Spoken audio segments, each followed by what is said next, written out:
बोलो उससे। मैं मोहम्मद अनीस, मैं बनारस का रहने वाला हूँ। मैंने 2019 में ITI फिटर से पास आउट किया है सर। ओके, उसके बाद? उसके बाद अहमदाबाद में सानंद में प्रोडक्शन लाइन में काम किया हूँ सानंद। अच्छा, मतलब मल्टी आप मदरसन कंपनी। अच्छा, तो मतलब आप अपनी फील्ड से नहीं करा ना, अपने आप की प्रोडक्शन लाइन में चले गए थे चले बाय मिस्टेक। सही मतलब गाइडेंस नहीं मिल पाई, सही आपको हाँ सर। मार्गदर्शन नहीं मिल पाया। हाँ, तो अभी इस कोर्स में आप इधर कब से हैं? अभी आज ही आया सर। आज आज ही ही आए। नया है। इधर आने के बाद आपको सही लाइन मिलेगी और सही दिशा में आप आगे उन्नति करेंगे। ठीक, ओके सर। ठीक है, वो चीज है। नेक्स्ट।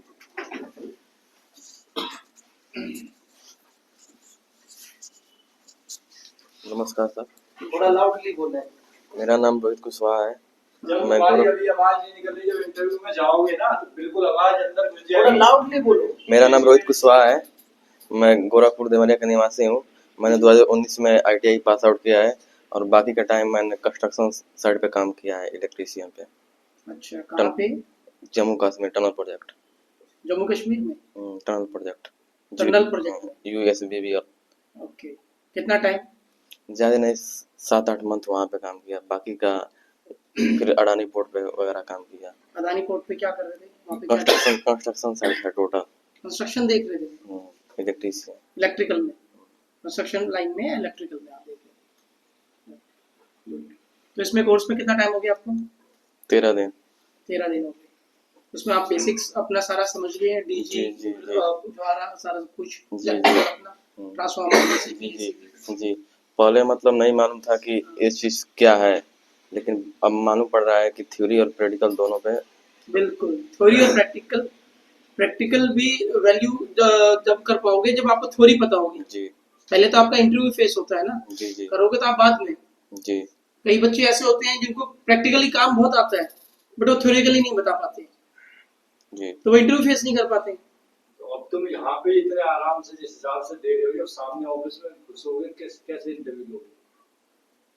अभी इतने जब यहाँ तो मानो घर में हो, अभी तुम अपने एक तरह से जब यहाँ नहीं, जब हमें वहाँ पर इंटरव्यू फेस नहीं कर पाओगे तो सामने वाले को क्या लगेगा अभी तो इंट्रोडक्शन दे रहे हो कि हो सकता है भाई बच्चे को कुछ आता ही नहीं, जी तो हम किस ब्याह पे रखें। हम्म, तो यहाँ पर भी कई बार बच्चे पीछे रह जाते हैं काम आने के बावजूद भी कई बार। तो इसलिए लाइफ में दोनों चीजें जरूरी हैं। हाथ का प्रैक्टिकल तो जरूरी है ही है, साथ में हमारी उसकी थ्योरिकल नॉलेज हर इक्विपमेंट्स की, उसकी SOPs क्या उसका स्टैंडर्ड ऑपरेटिंग प्रोसीजर है, वो सब हमें पता होना चाहिए, है कि नहीं? जी सर। गुड, बैठिए। नेक्स्ट हो गए सब। तो दोस्तों, इंटरव्यू प्रेजेंट ऑफ माइंड। भाई किताब में सब कुछ होता है, सब कुछ लोग पढ़ते हैं, पर जब तक हम व्यू नहीं करेंगे तब तक इंटरव्यूअर को कैसे पता चलेगा हमको किस लेवल की नॉलेज है। और कई बार आप लोग देखोगे इंटरव्यूअर इस तरह से भी, आपने कोई आंसर सही भी दिया तो वो पूछेंगे कि इतना होता है या इतना होता है, तो आप यदि अपनी बात से बदल गए तो इससे आपके कॉन्फिडेंस का पता चलता है। भाई बीचेक 300 घंटे, आपसे पूछा डीजी का बीचेक कब करते हैं, तो आपने आंसर दिया 300 घंटे या 6 मंथ में, और इंटरव्यूअर ने वही आपको कन्वर्ट करना चाहा कि 300 घंटे या 600 घंटे। हाँ सर 600 घंटे। तो इसका मतलब पता चलता कि आपको अपने अंदर कॉन्फिडेंस नहीं है, जबकि आपको पता है कि 300 घंटे पे होता, तो आप बोले सर 300 घंटे पे होना। भाई हमें वहां अपने बिहेव, ऐसा नहीं है कि आपको ये पता है कि 300 घंटे पे डीजी का बीचेक होता तो आप ऐसी आवाज या हमारी जो ट्यूनिंग है वो ऐसी होनी चाहिए कि इंटरव्यूअर को ये महसूस ना हो कि हम किसी तरह का हाइपर हो रहे हैं या हमें बुरा लग रहा। भाई एक अच्छी आवाज में कि नहीं सर मैंने पढ़ा भी है, मैंने देखा भी है साइड पे 300 घंटे पर ही डीजी का भी चेक करते हैं। ठीक है, तो सर और थोड़ा बताएगा। नहीं बिल्कुल। और जब भी आप इंटरव्यू फेस कर रहे हैं तो जो भी चीज आप बात कर रहे हैं आपको अपने पर कॉन्फिडेंस पूरा होना चाहिए, सामने वाले की सामने नजरों में नजरें बात करनी चाहिए, उनको कॉन्फिडेंस रहना चाहिए कि हाँ और आपके अंदर भी कॉन्फिडेंस होना चाहिए कि बच्चा जो इंटरव्यू दे रहा है वो अपने जवाबों के प्रति, अपनी नॉलेज के प्रति कॉन्फिडेंट है।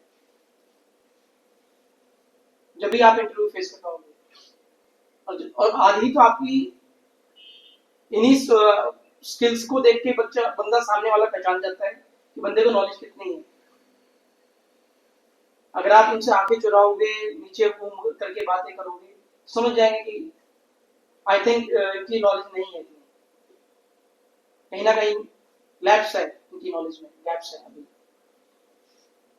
तो इसलिए जो भी आप अपने थ्योरिकली आप कर रहे हैं, आपको उनको पता भी है कि आपको वो सही है, तो आपको उस पर कॉन्फिडेंट होना बहुत जरूरी है। चाहे वो आपको मिसगाइड करें या आपकी नॉलेज चेक करना चाह रहे हो, जैसे सर ने भी बोला, तो वो चीज आपकी कॉन्फिडेंट रहनी चाहिए। नहीं सर नहीं है, एज पर स्टैंडर्ड वही मेंटेन करता है और इसी हिसाब से चलता है, and that will be the right answer. बाकी जैसा सर ने बोला, और अगर अपॉर्चुनिटी कहीं पे भी मिलती है, जैसे अभी मैं जो अपॉर्चुनिटी बता रहा हूँ, मैं ऑल ओवर वाटिका की सारी जो खुद की बिल्डिंग्स हैं उनकी हायरिंग देख रहा हूँ, गुड़गांव एंड मानेसर ओवरऑल, जिसमें कॉमर्शियल साइट्स भी हैं और रेजिडेंशियल्स भी हैं। तो वाटिका क्या करती है, वाटिका के खुद की साइट है और खुद की ही फैसिलिटी है, direct on company on roll रहा हुई आप उसमें। अदर कंपनीज में ऐसा है नहीं, उनमें क्या है, आप जैसे जेएलएल हुई, सीपीआरई हुई, वो थर्ड पार्टी वेंडर को देती है।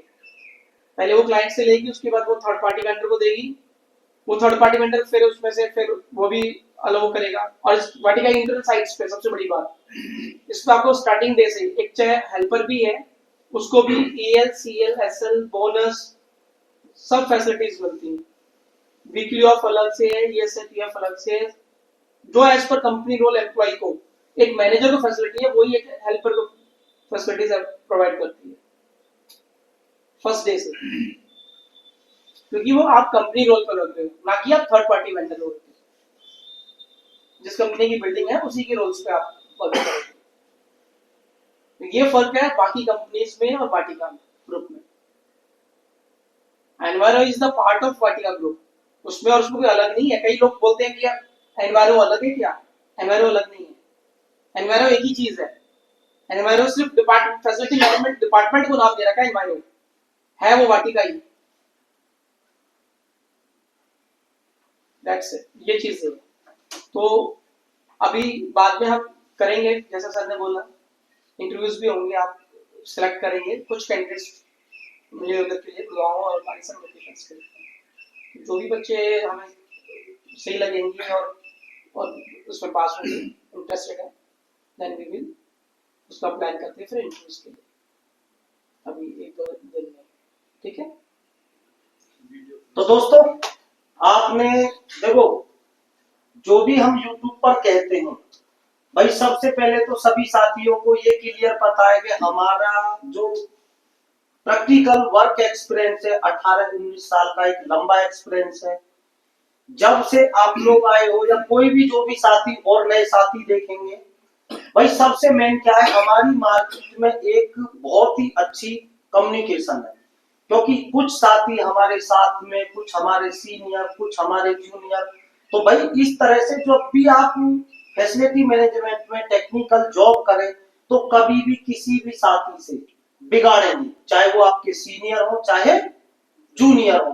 क्योंकि भाई इसमें कम्युनिकेशन इतना तगड़ा, आप ये ना समझे आप नोएडा में जॉब कर रहे हैं तो कहीं से कहीं ये एक बहुत बड़ी चेन है, ठीक है। तो दोस्तों, थोड़ा सा मोटिवेशन हो जाए, जो भी हमारे ऑपरेशन के और भी साथी हैं, यदि उनके पास भी हमारे आईटीआई, डिप्लोमा, बीटेक जैसी डिग्री करने के बाद फ्रेशर साथी आते हो, तो उनको भी जनहित स्किल सेंटर के बारे में सजेस्ट करें, क्योंकि जॉब की जरूरत सभी को होती है। लहरों से डरकर नौका पार नहीं होती और कोशिश करने वालों की कभी हार नहीं होती। नन्ही चींटी दाना लेकर चढ़ती दीवारों पर 100 बार फिसलती है, चढ़कर गिरना न गिरकर चढ़ना न उसको अखरता है, आखिर उसकी मेहनत बेकार नहीं होती और कोशिश करने वालों की कभी हार नहीं होती। डुबकी सिंधु में गोताखोर लगाता है, जो जाकर खाली हाथ लौट आता है। मिलते नहीं शहद ही मोती गहरे पानी में, बढ़ता दूना उत्साह इसी हैरानी में। जब तक ना हो सफल तुम, नींद चैन की त्यागो तुम, संघर्षों का मैदान छोड़ के मत भागो तुम। कुछ किए बिना ही जय जयकार नहीं होती और कोशिश करने वालों की कभी हार नहीं होती। उद्यमेन ही सिद्धंति कार्याणि ने मनोरथे में ही सप्ते शिष्य प्रवेशंति मुखे मिलगा। भाई सबने पढ़ा होगा संस्कृत में ये श्लोक कक्षा 7 में। कार्य करने से होता है, ना कि मन के सोचने से। सोते हुए शेर के मुंह में हिरन स्वयं प्रवेश नहीं कर सकता। भाई शेर सो रहा हो, हिरन जा रहा हो, स्वयं घुस जाएगा मुंह में। हम जब तक, यानी कर्म ही प्रधान है। भाई आप लोग देश के कोने कोने से यहाँ आए तो ज्यादा से ज्यादा जब भी हम पढ़ाते हैं, हमारे द्वारा पढ़ाई हुई चीजें यूट्यूब पर, और भी भाई मैनेजर लेवल तक हमने यूट्यूब पर वीडियो डाल रखी हैं, और भी आप वो चीजें, तो भाई ज्यादा से ज्यादा उन चीजों को देखें और आपस में कन्वर्सेशन अवश्य करें। ठीक है भाई है? और साहब अभी आप सभी लोगों से इंटरव्यू लेंगे। तो दोस्तों, जो भी हमारे साथी ऑफलाइन कोर्स की प्लानिंग कर रहे हैं, हमारा नया बैच शुरू हो गया है। आप भी हमारा ऑफलाइन कोर्स ज्वाइन करें और टेक्निकल में एक अच्छी जॉब पाएं। धन्यवाद।